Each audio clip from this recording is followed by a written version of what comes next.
안녕하세요. 교실서 배우지 못한 바이오 이야기를 전하는 Y쌤입니다. 우리가 교과서를 넘기다 보면 한 장 한 장마다 중요한 원리나 이론, 법칙들이 나옵니다. 거의 노벨상을 받은 업적들이죠.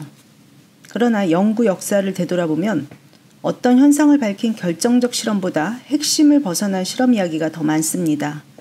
교과서는 주변을 맴돈 실패의 기록까지 남기진 않죠. 하지만 핵심을 벗어난 실험들이 있기에 최종 승자는 시행착오를 줄일 수 있었을 겁니다. 오늘 소개하고자 하는 유전자 이야기도 우리가 이 개념을 알게 되기까지 수많은 과학자들의 노력이 있었습니다. 물론 대다수는 실패였겠지만요. 유전자의 실체를 찾기까지 우왕좌왕하며 수많은 시행착오를 겪었겠죠. 실체를 찾지 못해 유전자의 개념은 시대에 따라 변하기도 했습니다. 지금도 변하고 있고요. 네이버 백과사전에서 유전자를 찾아보면 부모에서 자식으로 물려주는 특징, 즉 형질을 만들어내는 인자로서 유전 정보의 단위, 실체는 생물세포의 염색체를 구성하는 DNA가 배열된 방식이라고 정의되고 있습니다. 유전자를 자르고 끼워넣고 수리할 수 있는 생명공학의 시대에 살고 있지만 유전자의 개념을 정확히 표현하기 어려운가 봅니다. 네이버의 사전적 정의조차 모호해서 손에 잡히지 않습니다. 유전자가 어디에 어떤 상태로 있다는 것인지, 크기가 얼마나 되는 건지, 볼 수는 있는 건지 잘 모르겠습니다. 아마 교실서 제대로 배우지 못한 이유도 있겠지만 새로운 발견이 이어지면서 유전자의 개념이 점점 변해지기 때문 아닐까요?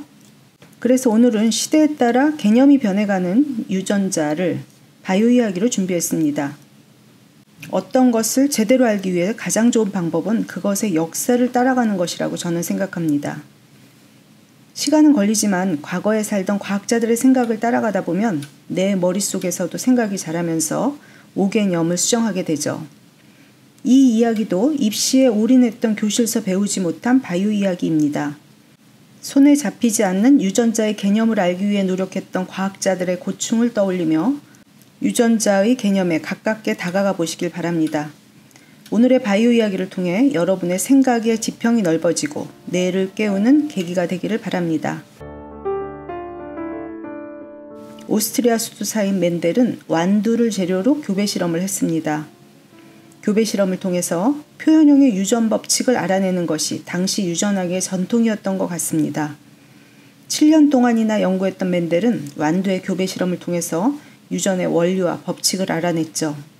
유전형과 표현형을 구분했지만 형질의 구분을 뜻했을 뿐입니다. 라지 A와 스몰 a라는 유전형은 추상적이었고 어디에 있는지 알고자 하지 않았습니다. 멘델의 논문에는 유전자와 비슷한 개념으로 엘리먼트를 사용했습니다. 물리학과 수학의 학문적 배경 아래 멘델은 뉴턴적 세계관 속에서 유전자 대신 원소라는 개념을 사용했던 것 같습니다.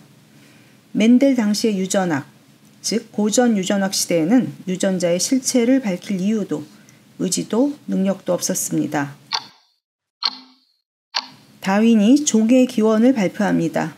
종의 변화에 대한 센세이셔널한 인식을 받아들인 사람들 사이에는 자연스럽게 무엇을 통해 부모에서 자식으로 전해지는지, 유전 물질이 무엇일까 하는 호기심을 가졌었겠죠. 유전 물질이 다양한 물질로 이루어져 있을 거라는 가설이 자연스럽게 성장합니다. 유전 물질이 한 가지 종류로 존재할 것이라는 가설은 망상으로 치부되었습니다. 당시 사람들은 생김새부터 성격까지 생물이 가진 다양한 형질들을 단 한 종류의 물질로 담아서 유전할 수 있을 것이라는 것을 상상할 수 없었습니다. 그런 시대적 분위기 속에서도 무모한 과학자들은 있었죠. 유전 물질은 단 한 종류의 물질로 이루어졌다는 가설을 가지고 연구에 임한 과학자들이 있었습니다. 탄수화물이 유전 물질이다. 단백질이 유전 물질이다. 지질이 유전 물질이다 등 각자의 가설을 가지고 검증하는 과학자들이 있었습니다. 단백질, 지질, 탄수화물 등의 물질이 상호작용으로 유전이 결정된다고 생각하면 연구할 방법이 묘연하겠죠. 연구 의욕이 꺾일 겁니다. 그래서 단순함을 가설로 선택하여 실험에 임했을 겁니다. 1800년대까지의 상황입니다.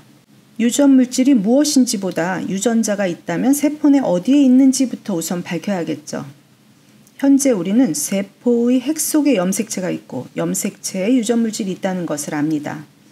하지만 핵이라는 세포 내 기관이 생명의 핵심적인 기능을 담당하고 있을 것이라는 추측을 했을 때는 1870년대죠. 여기서 우리는 잠깐 기억할 것이 있습니다. 유전 물질에 대한 대중적 호기심을 유발한 종의 기원을 다윈이 발표한 해가 1859년입니다. 식물 잡종에 관한 연구 논문을 멘델이 발표한 해가 1865년이죠. 그런데 핵이라는 세포기관의 중요성을 인식하기 시작한 것이 1870년대라고 하면 유전 물질의 실체를 알고 싶어 참여한 과학자 그룹도 변죽만 울렸겠죠. 변죽만 울리는 실험으로 세포 내를 뒤졌을 겁니다. 또 핵을 중요하게 여기기 시작할 당시에 생화학자들의 관심은 오로지 단백질이었다고 합니다. 유전 물질이 단백질일 거라는 믿음으로 실험에 임했다고 하죠. 핵 속에 존재하는 핵산이라는 물질은 관심 영역 밖이었습니다. 1888년 핵 속에서 염색이 잘 되는 끈처럼 생긴 물질을 발견합니다. 염색을 하면 현미경으로도 매우 잘 보입니다. 그래서 염색체라고 이름을 붙입니다. 1902년 정자, 난자 같은 배우체가 만들어지고 수정되는 과정에서 염색체가 보여주는 모습이 멘델의 예측과 잘 들어맞는다고 확신한 두 명의 과학자가 있었습니다. 그들은 유전자가 염색체에 있다고 주장합니다.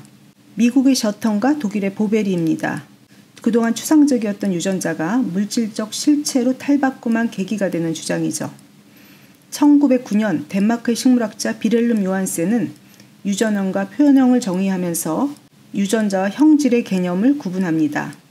그러나 아직 유전자의 물리적 실체는 찾을 수가 없습니다. 염색체가 유전 정보의 전달에 관여하고 있다는 가능성은 있었지만 확실한 증거를 찾지 못하고 있습니다. 그때 통찰력 있는 과학자가 나타났습니다. 토마스 헌트 모건입니다. 모건은 드로소필라 멜라노가스테르라는 학명을 가진 초파리를 재료로 유전자가 염색체에 있음을 밝혔습니다. 초파리는 수백만 마리를 병 속에서 키울 수도 있고 알에서 깨어나 번식 가능한 성충이 되기까지 10일 정도면 되고 4개의 염색체만 가지고 있어서 실험을 하기에 아주 매력적인 생물체입니다.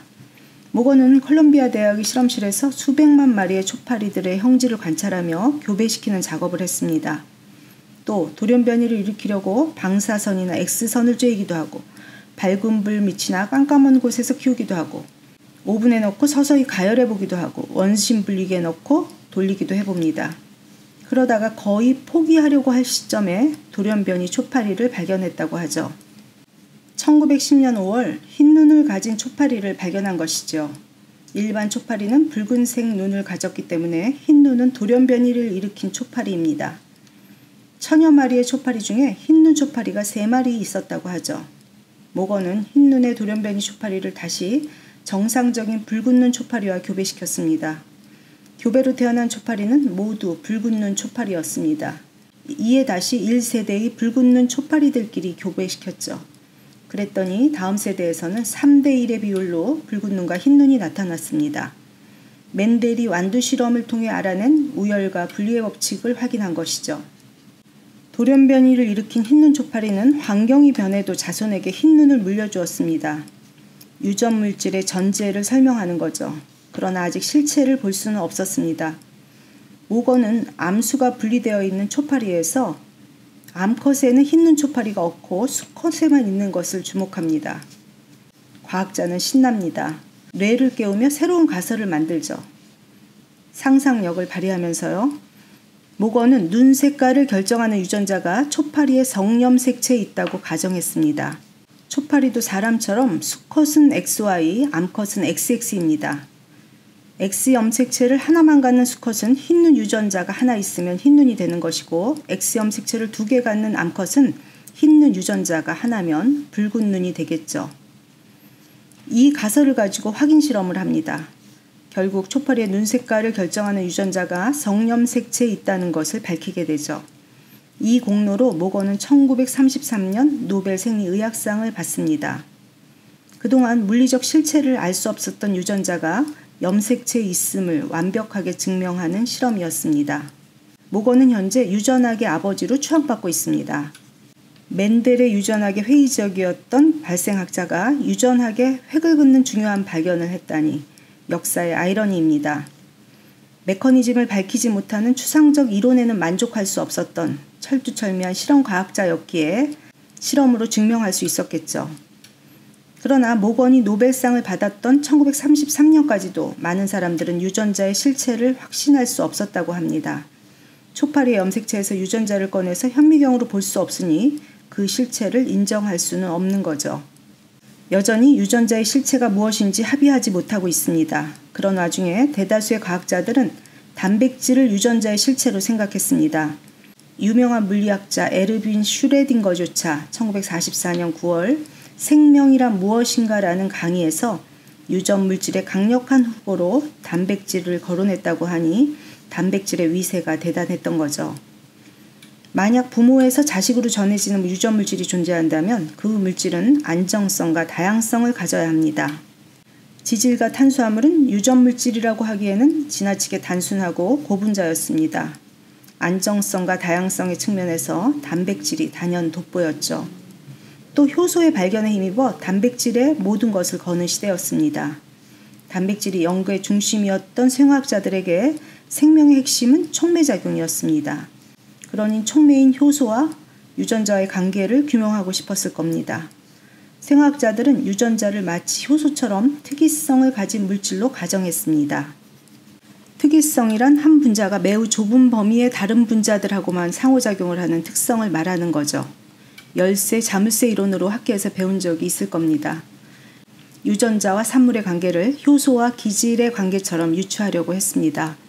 이러한 배경 아래 1941년 비이들과 테이텀이 1유전자 1효소설을 주장했습니다.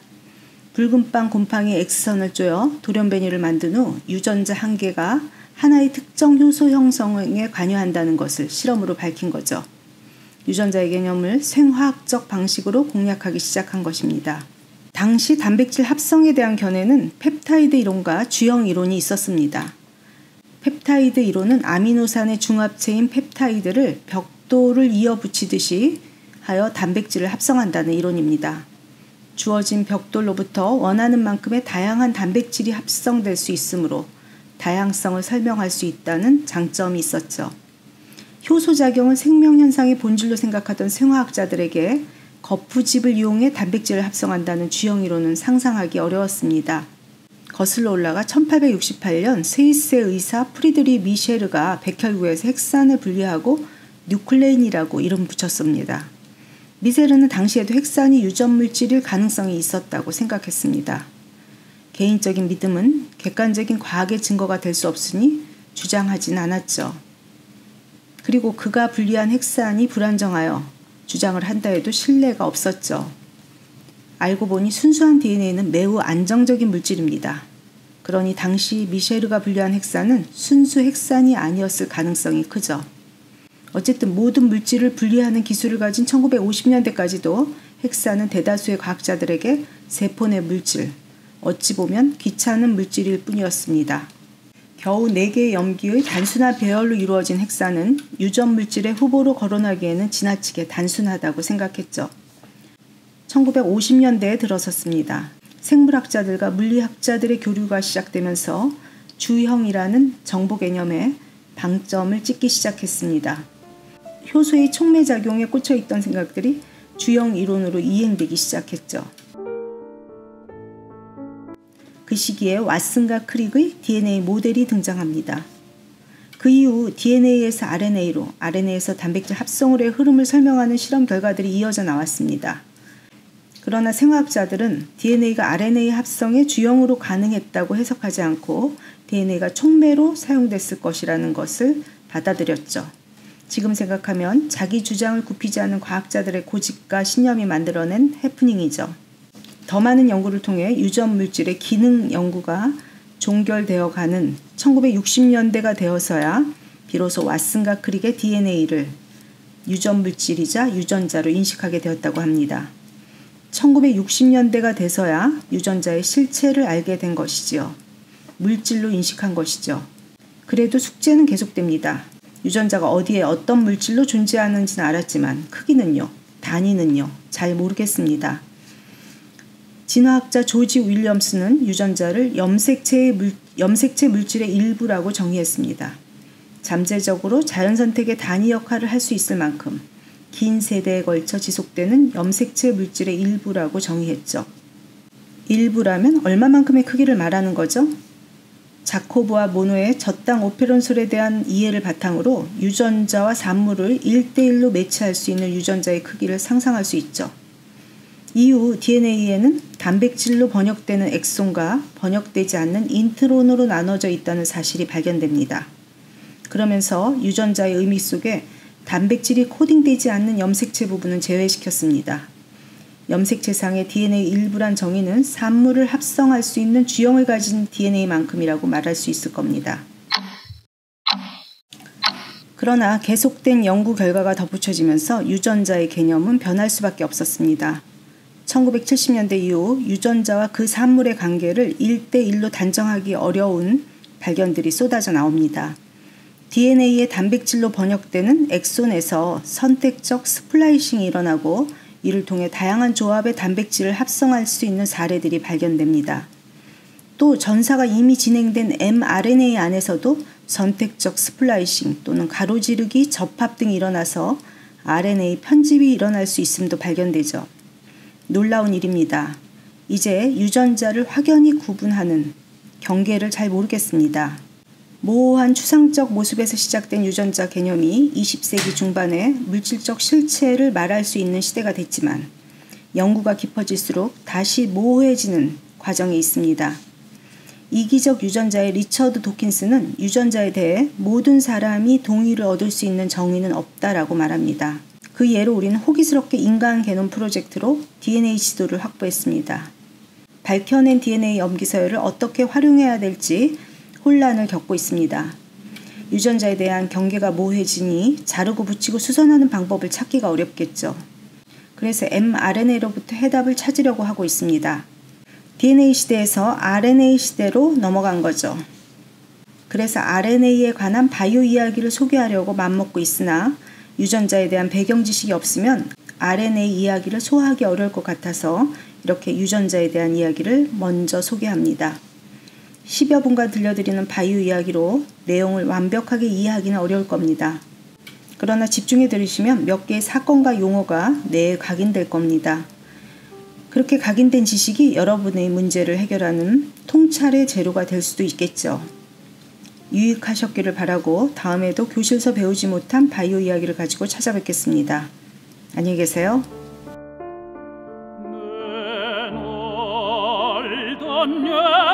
동서